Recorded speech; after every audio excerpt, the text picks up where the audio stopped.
தென்காசி மாவட்டம் கடையம் வட்டம் தோரணமலை முருகன் கோவில்.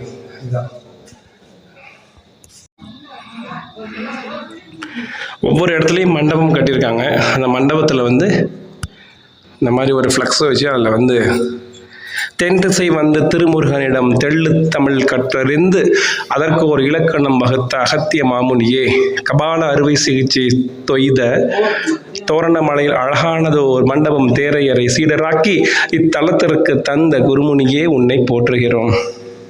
ஐயா, நாங்கள் யூடியூப் சேனல்லேருந்து வர்றோம். இது இந்த சமாதி பேர், ஜீவ சமாதி பேர் என்ன? அகத்தியர் சித்தர்கள் வழிபட்டு. அப்படிங்களா? அகத்தியர் சித்தரோட வழிபட்டு வரோம்.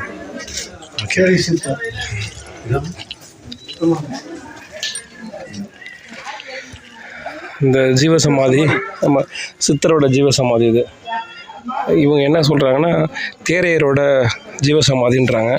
அகத்தியரோட சீடர், அவங்களோட சித்தர், அவங்களோட சீடர் தான் தேரையர். தேரையர் வந்து இங்கே ஜீவசமாதியாக இருக்கதா சொல்கிறாங்க.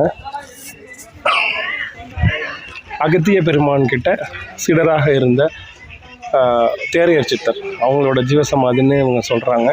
ஏன்னா அவங்களுக்கு அவங்க தாத்தா, அவங்க பாட்டன், பூட்டன் எல்லாம் அப்படி தான் சொல்லியிருக்காங்க. ஸோ வாய்வழி சேவியாகவும் செவி வழி செய்தியாகவும் அப்படி தான் வணங்குறாங்க. அதுக்கு எந்த ஆதாரப்பூர்வமும் எங்களால் ப்ரூவ் பண்ண முடியாதுன்னு சொன்னாங்க. பட் ஆனால் அவங்க அப்படி தான் தொன்று தொட்டு வணங்குறத சொல்கிறாங்க.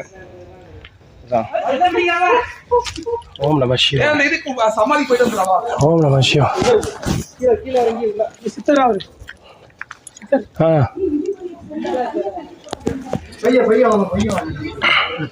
ஓம் நம